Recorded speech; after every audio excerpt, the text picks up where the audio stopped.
Hey guys, it's Fadra from All Things Fadra, and we're talking cars today. Well, actually we're talking SUVs. Does it look like I've reviewed this before? It does, doesn't it? Well, I haven't. Don't be fooled, this is actually the Hyundai Palisade. You are probably thinking of the Kia Telluride, which I reviewed last year. Very similar car. In fact, they are sister vehicles, built on the same platform. So, do I have anything different to say about this? Yes, I absolutely do.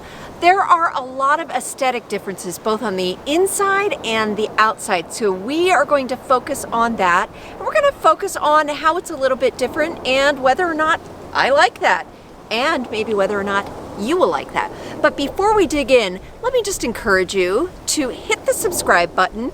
I cover cars, travel, and entertainment on a regular basis. So if you have interest in any of those, even remotely, hit the subscribe button. Come on back for more content just like this.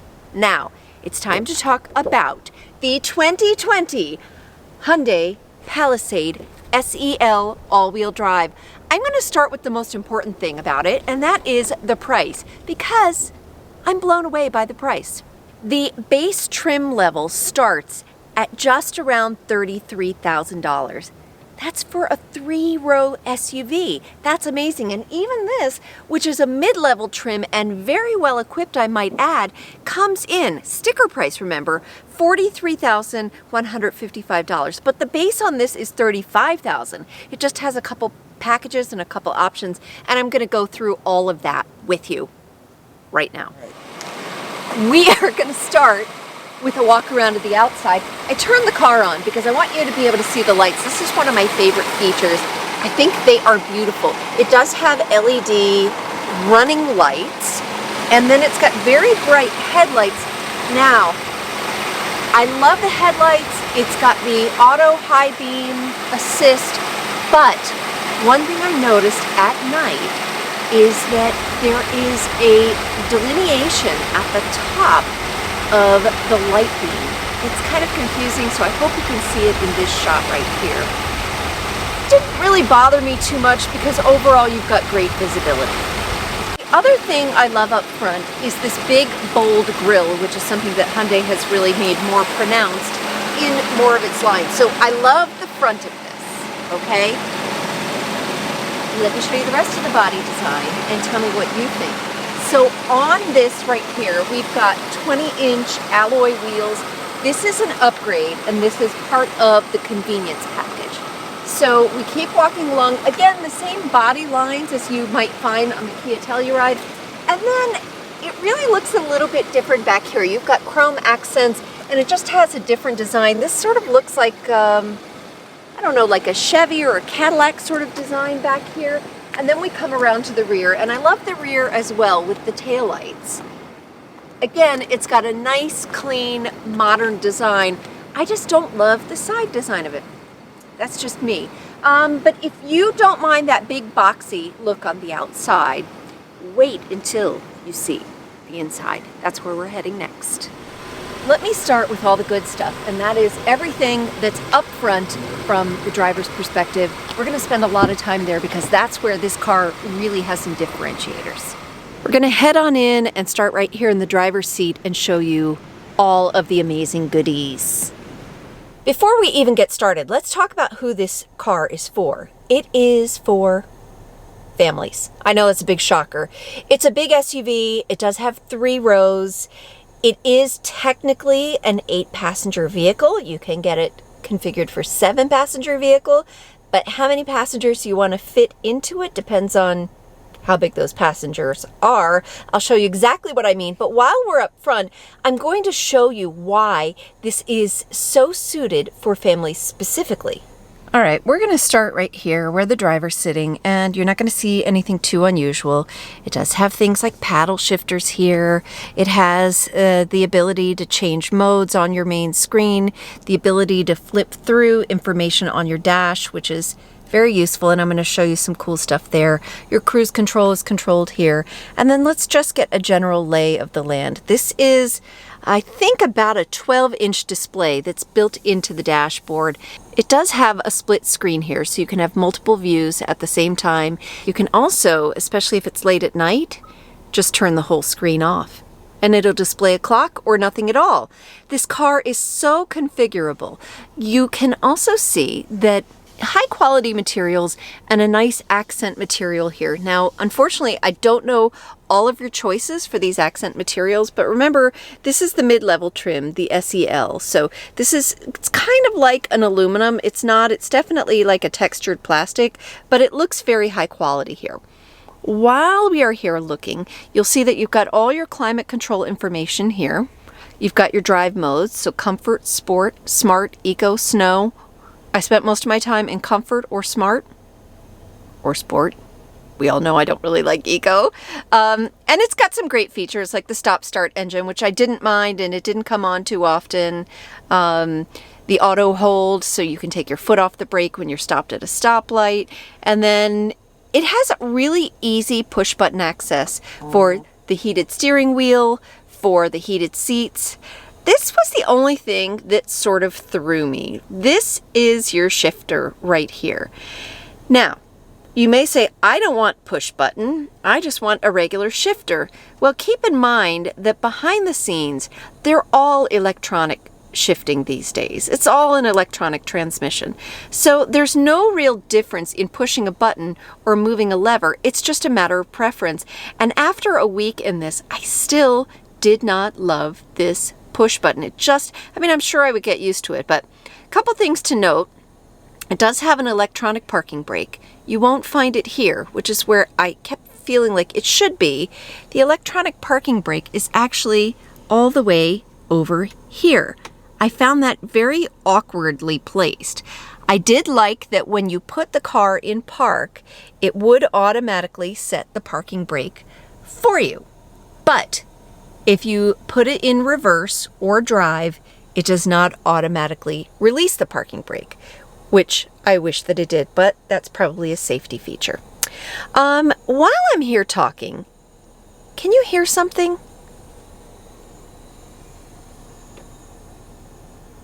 That is the sound of the climate control, and it is not the fan, because I can turn the fan up, turn the fan down, and it still makes a loud noise. Now, at first I thought it was the rear climate control, which you can control from here. You push a button here and it comes up on your screen up here. But the rear climate control is off. So what is that sound? It's that fan. So I don't know if that's a defect or if Hyundai just has an exceptionally loud climate control system, but one minor thing that drove me crazy. Before we head back up to the screen, let me show you this center console, which is kind of a dream, okay? It's very large, which is a good thing. Your family, you probably have a lot of crap. We're going to push that button, open it up, and inside, what do we see? Well, there's the key, and there's the cord for my iPhone. So, you can put your iPhone or your Android phone in there, and this is an option that we have at this level. This is the Qi wireless charging for about iPhone 8 and higher and various Android phones, and it works like this. That's it. You just set it there and it starts charging your phone like magic. It's not magic, but it feels like magic. You can also turn this option off. So if you want to lay your phone there and you don't want it to charge. Now, why would you want that? Well, maybe you're using the USB and you're plugging in and you're using the CarPlay and you don't want to get a double whammy of charge. So that is an option that you have that you can turn off on the dash. I know that because I couldn't get it to work and I had to figure out how to get it to work by realizing that someone who had the car before me had turned it off. All right, spoiler. This is my favorite part of the car.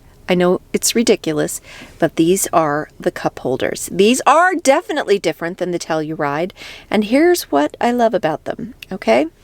I can set, let's say I have a travel cup of water or something like that, I can set it in there and it's probably going to stay. It's a nice flat surface.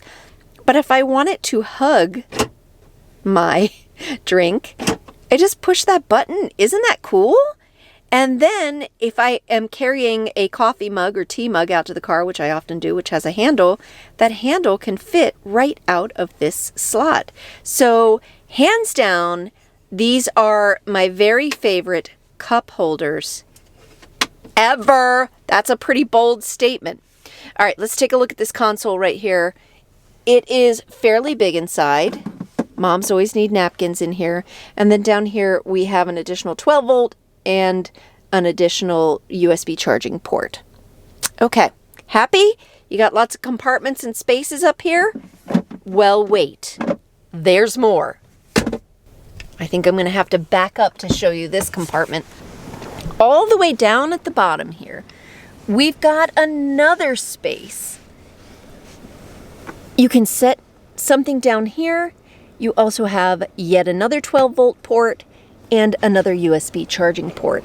In theory, that space is great, but for me, the way that I sit, I find it to be awkward to access, and I don't know that I would put anything down there.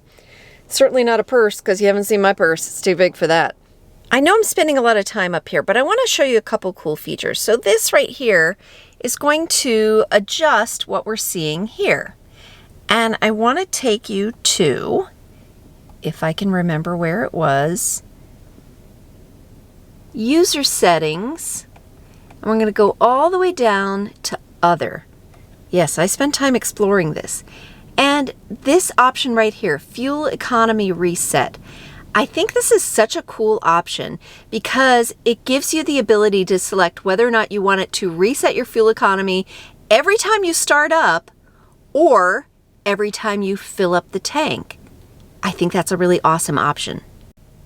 There are a bunch of other really cool things to kind of flip through and play around with, but the other place that you can have some fun is right here on the screen. Now let me show you a couple cool things on this screen right here. This giant screen, this beautiful screen, which I'm not using my Apple CarPlay right now because I want to show you some of the car settings. First one is driver talk. Let's see if I can remember how to use it. So, hello, Evan. Hello. Make sure you have your seatbelt on. I don't. So that's my 13-year-old son in the way back. And if you have a teenager or other in the car, you can actually hit this button and your voice will carry like an intercom. Do you want any French fries? Now, he says that I could just ask him if he wanted French fries. I mean, that's what my mom would do. Or my mom would turn around and say, "Be quiet or I'm turning this car around right now." You don't need to yell in the car anymore. You can stay focused on your driving and just use your intercom. And I also reminded him that we have a small little quiet family and that not every family, especially those that fill up an 8-passenger vehicle, are so lucky. But to fully appreciate the backseat experience, I think we should head on back there.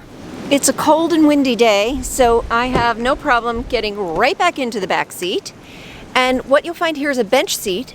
What I love at this trim level is that you can get 2 captain's chairs, or you can get the bench seat for the same price. So it's entirely up to you. If you need the extra row, if you need the extra seating, then go for the bench seat, or you can choose to have the captain's chairs. Now, if you have children that would be sitting in this back seat, you have very lucky children indeed, and let me show you why. First of all, there's plenty of leg room. This seat is actually forward, but so is this middle row. The middle row seat is adjustable and can slide back and forth to accommodate people in your third row and give them more leg room. You'll also notice, hey, backseat passengers have heated seat options, and they can also do their own climate control, or remember, you can control it from up front. You also have a 12-volt port and a power outlet, but where are my USB ports? They aren't forgotten. They are right here on the sides of the front seats. Other features in this back row include double cup holder and an optional sunshade that comes with one of the package upgrades. So really, there's no complaining in this back seat. It is clear that they intend for you to have passengers back here. And let's check out this rear seat console right there. More cup holders just in case those two and these other two weren't enough. You're going to be well stocked with drinks. But wait, there's more. There's the back seat. To get into the back seat, no problem. You just push this button right here and it reclines and slides forward, and then I can step into the back delicately. All right, we're into the back seat, and I have my offspring back here who prefers to stay in the shadows. But he's bigger than his 5'3" mama, so we actually make a pretty good test of what it's like in the way back. I have leg room here, and I'm going to go ahead and pull this seat back. And remember, this person in front of me has the option to slide it on the floor all the way back or all the way forward. It's about midway right now, and I have tons of leg room. And the other thing that I have back here is I have my own cup holders, and I have a USB charging port.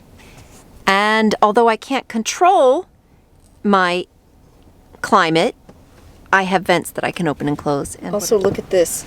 This makes my seat lean back, lean forward. I can actually recline and get comfortable in the back seat. That's unheard of. But wait, there's more. We're gonna go in the way back. There aren't any seats back there, but we're gonna look at how functional the cargo space is. So in the back here, we've got a lift gate, of course, power lift gate. What I love in the front is that you have the option to set it to fast or slow open. That was fast, by the way. And underneath here, we have extra storage compartment, great for whatever you need. What is this? Oh, it's for your tire jack. And let's look at putting these rear seats down. So if we look over here, we have buttons that make it super easy from back here to put the seats up or down. We're going to put that down, put both of them down. It folds the headrest down, and away they go. Okay, let's try putting second row down. Oh, baby!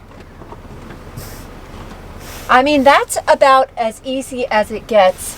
We've got a ton of cargo space in here, and it was all with the push of a power button. And you know what's even better? The second row I have to put up with my hands, but the third row I can push a button and they rise from the dead.